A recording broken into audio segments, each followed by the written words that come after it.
Hello, everybody. Welcome to the last edition of the Sports Minute. I'm your host, Antonio Cesare, And I'm Mike Maloof. and this is going to be a wild show, guys. So bear with us here as the wind goes on. So me and Mike will talk about what happened during the couple months in May and hopefully some in June. All right. So Mike. So let me ask you, Mike. Tell the viewers about what happened in Red Sox news. Well, on May 30th, the Red Sox won 7-2. Stephen Wright pitched 9 innings, led up 4 hits, 2 runs, 2 earned, and had 5 walks and 7 Ks. Jackie Bradley hit a home run, 409-foot home run actually. David Ortiz homered to right field. And on the 31st, the Red Sox won 6-2. Eddie Rodriguez was his first start back, right? Eddie Rodriguez pitched 6, had let up 6 hits, 2 runs, 2 earned. He had no walks, which is great to see when you first start back, and then 3 Ks. The Red Sox offense was good as it always is. Mookie Betts homered, Pedroia homered, Betts homered again in the 2nd, and then Betts homered again in the 7th, and that was his 3 home run game, which was awesome. And on June 7th, the Red Sox won 5-3 against the Giants. Porcello pitched. He had 6 innings pitched, 5 hits, 3 runs, 3 earned runs, 1 walk, and 6 Ks. There was a lot going on in the Red Sox offense. Chris Young, just to say a few things, Chris Young doubled to left. Jackie Bradley scored. Let's see, Ortiz grounded out to shortstop, but Bradley scored in the 7th. And in the 10th inning, Bogart singled to center, scoring Hernandez and Betts. So that was an extra innings win. Well, it seems like the Red Sox are doing very well, and so far, right now, they got to play. Soon, they got to play the Baltimore Orioles coming up. Yep, that's going to be a tough one. The Orioles are a tough team. They've played hard against the Red Sox, but the Red Sox offense has been great. Yeah, but I don't know. But it's going to be tough facing Manny Machado, facing Manny Machado and Chris Davis and Adam Jones. So it's not going to be easy, but we'll see what happens, right? I agree. So tell us, what else happened in Major League Baseball news that was very exciting that happened? Well, there was a lot that's always going on in Major League Baseball with the teams and the amount of games that are played, but we'll highlight a few. On June 1st, the Cubs beat the Dodgers 2-1. Lester pitched a complete game, 4 hits, 4 runs, 1 earned. 1 run, 1 earned. No walks, and 16 Ks. That's a lot of Ks. And that's the most Ks he's got in a game so far, guys. That's really good. There's some information for you. Next up on June 1st, the Nationals beat the Phillies 7-2. Max Scherzer pitched 8 innings, let up 5 hits, 2 runs, 2 earned runs, 2 walks, 11 Ks, so a lot of Ks lately. I know, actually, Max Scherzer pitched last night. I don't know if you watched it. Yes, I did. And he pitched unbelievable. That was a great game. 11 strikeouts against one of the best teams in baseball, the Chicago Cubs. It's crazy. That is just an amazing job by Max Scherzer. And then on June 2nd, the Giants beat the Braves. The Braves are having a tough year, but the Giants play well. Baumgartner pitched. He was one of the better pitchers in the league. That's right. He pitched 7 in 2 innings, 4 hits, no earned runs, and 2 walks and 11 Ks. So that was great. And also Baumgartner hit a home run, and that's the most home runs he's ever hit in his whole career. I know he wants to participate in the home run derby. That's which right. would be cool. And it's gonna and the All-Star game and the home run derby is gonna be in San Diego, home of the Padres at Petco Park. So if you guys are baseball fans, watch those stuff. It's gonna be great. So on June 2nd, the Dodgers played the Cubs. The Cubs won 7-2. Kyle Hendricks pitched 8 innings, which is great from one of your starting pitchers, which you always like to see as a coach, right? That's right. And he let up 3 hits, 2 runs, 2 earned, 1 walk, 6 Ks. So coming up, we have on June 10th. Oh no, sorry, that already happened. I'm getting confused with my dates. The Dodgers played June 10th. The Dodgers played the Giants, and the Dodgers won 3-2. Kershaw pitched 8 innings, let up 5 hits, 2 earned runs, and had 13 Ks. And like we said, it is windy out, so we're just going to keep going. That's right. And lastly, the Cubs played the Braves on the 11th. The Cubs won 8-2. Jake Arrieta, who is my favorite pitcher in the league, he is unbelievable. He pitched 7 innings, let up 4 hits, 2 earned, and had 2 walks and 3 Ks. And then we also know on June 11th that they played another game. The Giants beat the Dodgers 4-5 with Buster Posey with a walk-off single in the 10th that scored Joe Panic to score the game-winning run. Awesome. And let me tell you, Mike, you got to admit, some of the best pitchers in baseball. You got Max Scherzer, you got Clayton Kershaw, you got Johnny Cueto, you got Kyle Hendricks. This is just what we need to see coming up in the All-Star game. Yeah, but if the Red Sox can get one of those, then we'd be in good shape. That'd be good. That's right. So now I'm gonna go right into the Copa America. The Copa America League has been happening from the beginning of June. I've been following the U.S. men's national team as they've been playing for their games. This is an article that I printed out from the U.S. Today. U.S. Today. It was U.S. It says the headline was U.S. roars back and dominant Copa America victory against. It was against Colombia. Costa Rica. Clint Dempsey had a goal and 2 assists as the U.S.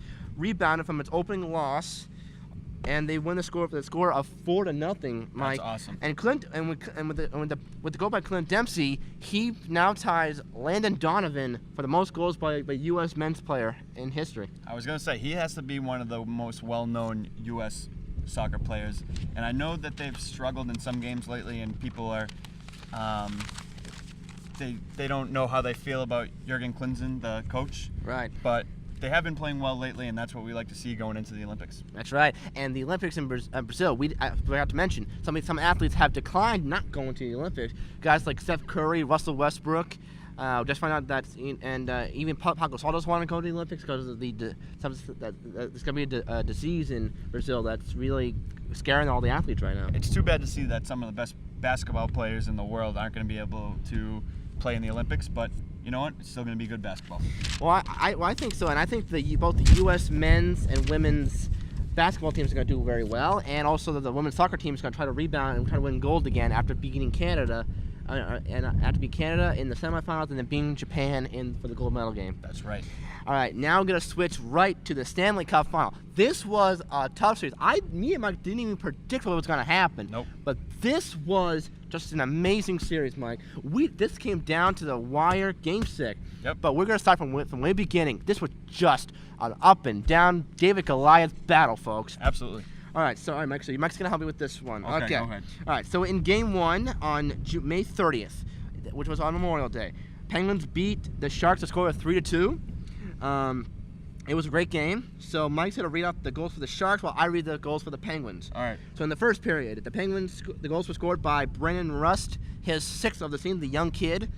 And then Connor Sheary was his 3rd goal of the playoffs. Who's also a young kid, I believe. That's right. Yep.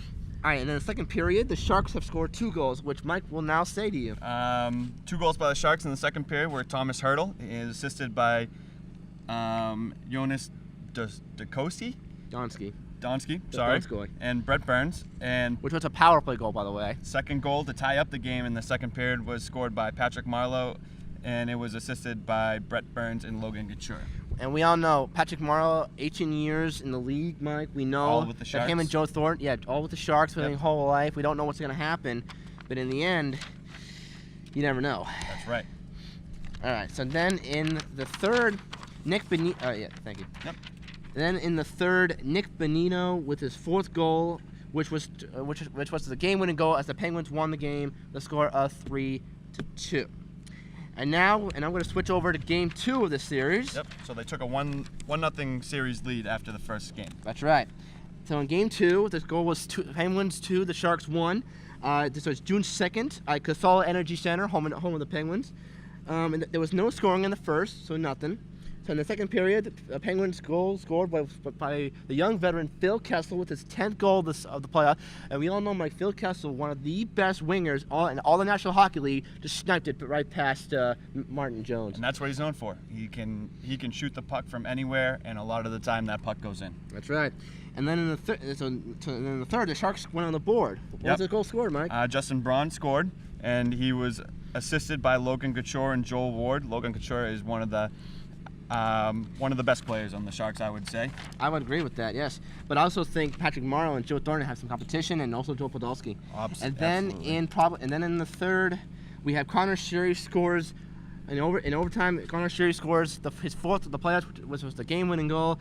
It was a beautiful pass from Crystal Tank. He fakes a shot, passes it to Connor Sheary, which was the game-winning goal as the Penguins are now up 2-0 in the series. That's right. And looking back on the series now that we know that it's ended, I would say that Chris Letang was the unsung hero. I think he was. Penguins. And Letang is one of the best defensemen in the National Hockey League, next to PK Subban, Zdeno Chara, and maybe Shea Weber and all that, Brett Burns. But you got to admit, he is a really dominant defenseman. All right. Then in game four. That's all right. We have it out of order. It's okay though. Wait, we can just say them. Here it is. Game 3. Perfect. Yeah. Sorry. So in game 3, the Sharks it went to San Jose. The game was scored. The score was 3-2 Sharks. The goal for the Penguins. The goal was scored by Ben Lovejoy his second, and the Sharks it was Justin Braun his second. Yep. Then in the second period, the goals were scored by Patrick Hornquist, his 8th of the season. Then in the third period, Joe Ward was his 7th, and then in the overtime, it was Jonas Donskoy with his 6th goal of the season, and the Sharks cut the lead down to 2-1 in the series. Mike. That's right. And at that point in the series, it was starting to look like the Sharks had the possibility to come back. That's right. And then in Game 4 in San Jose, the Penguins scored a 3-1 on June 6th. The goals were scored by Ian Cole, his first of the playoffs. Then in the second, it was Evgeny Malkin with his 5th on the power play. And then in the Sharks, the only goal was scored by Malcolm Carlson, his 4th of the season. And then we had Eric Fair with a goal. Empty netter, right? And empty netter was his 3rd, and the Penguins won the score. The Penguins now up 3-1. Then in Game 5, Sunday, June 9th, it was a crazy game. The score was 4-2 Sharks. And a lot of that scoring happened in the first period. That's right. Which was crazy. In the first period, the goals were scored by Brett Burns, his 7th, Logan Couture, his 9th. Then by the Penguins, Evgeny Malkin was his 6th, Carl Hagelin was his 6th, and Melly Carlson was his 5th. And then there was nothing in the second. And then in the third, the only goal for the Sharks was by Joe Podolsky, his 14th, and Podolsky leads the National League playoffs in goals. That's right. That's incredible, Mike. He was good. That's right. And then in finally Game 6 of these finals, Penguins won the score of 3-1. The goals were scored by Brian Dumoulin with his 2nd on the power play. Then in the second, the goals were scored by Logan Couture with his 10th, Chris Letang with his 3rd, and then in the third, Penguins with an empty netter, Patrick Hornquist with his 9th. And that, Mike, that's what ended the series right there. That's it. It was a great and Penguins series. win their 4th Stanley Cup. That's right. 4th time they won on the road, folks. And it was just an amazing series, Mike. What do you look back on this series? Well, I didn't think the Penguins really had the team to win the Stanley Cup, but they proved me wrong. Proved me wrong, too. They played good defense, their goaltending was sharp, and they could put the puck in the net, and that's all it really takes to win the Stanley Cup. That's right. And also, here's an article from the US Today for Sports. The article says, Sidney Crosby wins Conn Smythe Trophy as the National League Playoffs MVP. Crosby won his... The Conn Smythe Trophy was the only trophy that Crosby did not ever have in his collection. The previous award, he won the Art Ross Trophy twice as the regular season's points champion in 07 and 2014. And he also won the Hart Trophy twice as 07-14 as the league MVP. And he also won the Ted Lindsay Award as the playoffs MVP 3 times, 07, 2013, and 14. He also won the Maurice Rocket Richard Trophy as the NHL's leading goal scorer in 2010. But you got to admit, do you think Crosby deserves that award? We were talking about this off air. That's right. I don't, and I like Sidney Crosby, but I do. He was not the best player in the Penguins. I could have probably named 3 or 4 players better than him. Unfortunately, I think he got the award because of his name, but I think Phil Kessel had a great series. I think Chris Letang had a great series, and I think their goalie. I think the goalie. Yeah, and definitely Matt Murray deserves a lot of credit. Right. You got to admit that. But and here's a picture. This is the picture. If you want to zoom in, this is a picture of the Penguins holding the Stanley Cup right here. It's a very good picture of them. They're just smiling, having their fun. But if you haven't seen the article again, here's a picture of Crosby. If you want to see it, right here. And Mike, there's also a tragedy in hockey, a really good tragedy. We found out that the famous Gordie Howe, he had passed away. Yep. He was born on May 31st, 1928, and then died on June 10th, 2016, at the age of 88. But this was a tragedy, Mike. Yeah, Gordie Howe was Mr. Hockey. He played until he was 52, I believe, which is crazy to play hockey because it's such a physically demanding sport. And here's some of the stuff we know about him. In 1972, he was inducted into the National League Hockey Hall of Fame in 1972.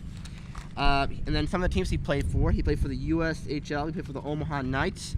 Then for the NHL, he played for the Detroit Red Wings, the Hartford Whalers. Then for the WHL, he played for the Houston Arrows, the New England Whalers, and for IHL, he played for the Detroit Vipers. And the national team, we know he's Canadian. He played for the Canadian national team. Yep.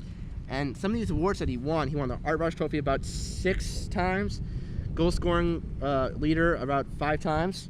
He won the Hart Memorial Trophy about 6 times. He made the National League All-Star game from 1948 until 1980, and that's pretty cool. He made the NHL first All-Star team from 1951 to 1970. Yep.